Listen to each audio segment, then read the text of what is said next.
आज इस वीडियो के माध्यम से आपका परिचय कराने जा रही हूँ एक ऐसी महिला से जिनका जन्म एक कुलीन एवं प्रतिष्ठित औद्योगिक घराने में हुआ, परंतु देश प्रेम एवं अपने उसूलों पर अडिग रहने के कारण उन्होंने ज़िंदगी भर संघर्ष किया और अपने जीवन के अंतिम वर्षों में वह या तो जेल में बंद रहीं या अपने घर में नज़रबंद। मैं बात कर रही हूँ मृदुला साराभाई की। आज इस वीडियो में उन्हीं के बारे में। एक बार मृदुला साराभाई के बारे में महात्मा गांधी ने कहा था कि यदि मेरे पास मृदुला जैसी 100 महिलाएं होती तो मैं भारत में क्रांति कर देता। 6 मई 1911 को मृदुला का जन्म साराभाई परिवार में हुआ। साराभाई परिवार 20वीं शताब्दी के पूर्वार्ध में भारत का एक प्रतिष्ठित औद्योगिक घराना था। साथ ही इस परिवार में प्रसिद्ध वैज्ञानिक, सांस्कृतिक व्यक्तित्व व स्वतंत्रता सेनानी हुए जिन्होंने आधुनिक भारत को रूप देने में महत्वपूर्ण भूमिका निभाई।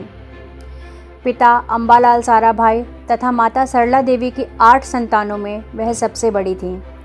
देश के प्रमुख वैज्ञानिक विक्रम साराभाई उनके भाई थे तथा शास्त्रीय नृत्यांगना मृणालिनी साराभाई उनकी भाभी। ट्रेड यूनियन एक्टिविस्ट तथा स्वतंत्रता सेनानी अनुसुईया साराभाई उनकी बुआ। मृदुला साराभाई के पिता मोंटेसरी शिक्षा पद्धति से प्रभावित थे, इसलिए उन्होंने घर में ही एक स्कूल द रिट्रीट की नींव रखी और बच्चों को शिक्षा देने के लिए भारतीय तथा ब्रिटिश शिक्षकों को नियुक्त किया। इस घर वाले स्कूल का पाठ्यक्रम भी ऐसा था कि जिसमें लिखाई पढ़ाई के साथ साथ संगीत, नृत्य, चित्रकारी, मिट्टी से बर्तन बनाना तथा लकड़ी का काम भी सिखाया जाता था।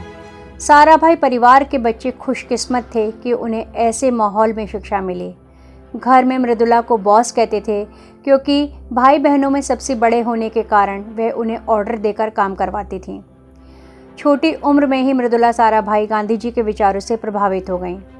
नमक सत्याग्रह में भाग लेने के लिए उन्होंने अपना घर तक छोड़ दिया। उन्होंने विदेशी वस्तुओं का बहिष्कार किया भी और करवाया भी। जब उन्हें विदेश में जाकर आगे की पढ़ाई करने का मौका मिला तो उन्होंने साफ मना कर दिया। सन 1930 से लेकर 1944 के बीच वह स्वतंत्रता आंदोलन में भाग लेने की वजह से कई बार जेल भी गईं।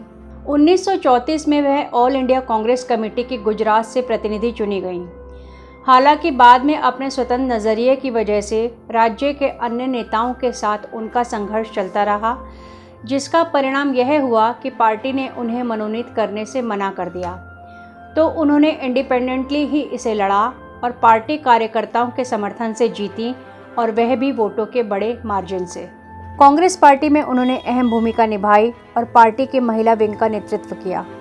1946 में पंडित नेहरू ने उन्हें कांग्रेस वर्किंग कमेटी का सदस्य नियुक्त किया और कांग्रेस के जनरल सेक्रेटरीज में से एक नाम उनका भी था, लेकिन उन्होंने इन सभी पदों से इस्तीफा दे दिया और गांधी जी का अनुकरण करते हुए 1946 में नोआखली पहुंची, जहां दंगे भड़क गए थे। नोआखली अब बांग्लादेश में है।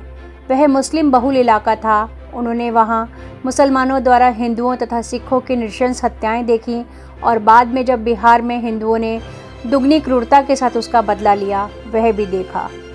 भारत पाक विभाजन के कुछ महीनों पहले से ही वह दंगाग्रस्त इलाकों में अमन चैन को बनाए रखने का काम बड़ी निडरता एवं बहादुरी के साथ कर रही थी। वह एक ऐसा दौर था जहां आदमी का आदमी से विश्वास उठ गया था और मजहबी दंगे अपने चरम पर थे।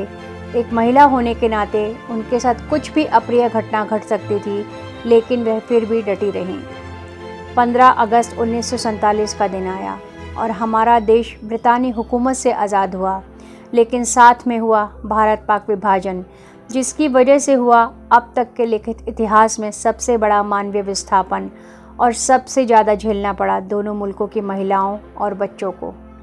देश के कुछ हिस्से मजहबी हिंसा की आग में जल रहे थे। कानून व्यवस्था चरमरा गई थी और दंगों की खबरें तेज़ी से आने लगी।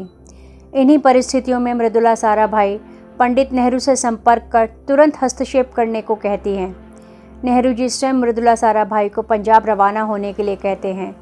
वह दंगाग्रस्त इलाकों में पहुंचती हैं तथा महिलाओं एवं बच्चों को सुरक्षित निकालने के साथ साथ अमन चैन को कायम करने का प्रयास करती हैं।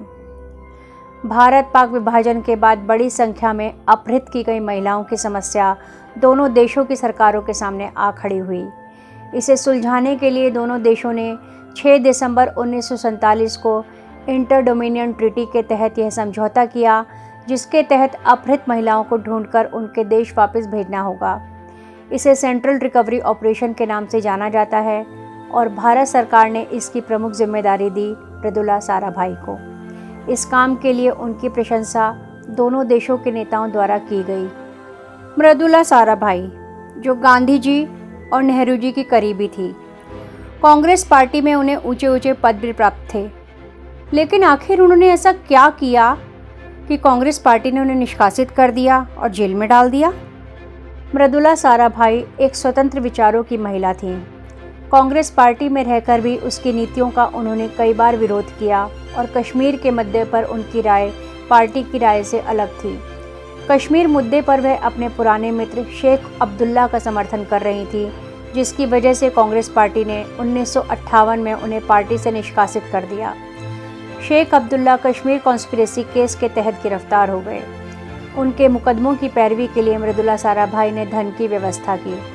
बाद में उन्हें भी बिना ट्रायल के कश्मीर कॉन्स्पिरेसी केस के संबंध में तिहाड़ जेल में डाल दिया गया। हालांकि उन पर कभी भी षड्यंत्र का चार्ज नहीं लगा। उनके फ़ोन टैप किए जाते थे तथा सीआईडी उनके घर पर निगाह रखती थी। बाद में प्रिवेंशन डिटेंशन एक्ट के तहत अहमदाबाद में उनके घर में उन्हें हाउस डिटेंशन में रखा गया। उसी घर में 1974 में 63 वर्ष की आयु में उन्होंने अपने प्राण त्यागे। उनके जीवन पर अपर्णा बासु ने एक किताब लिखी है, Mridula Sarabhai, rebel with a cause.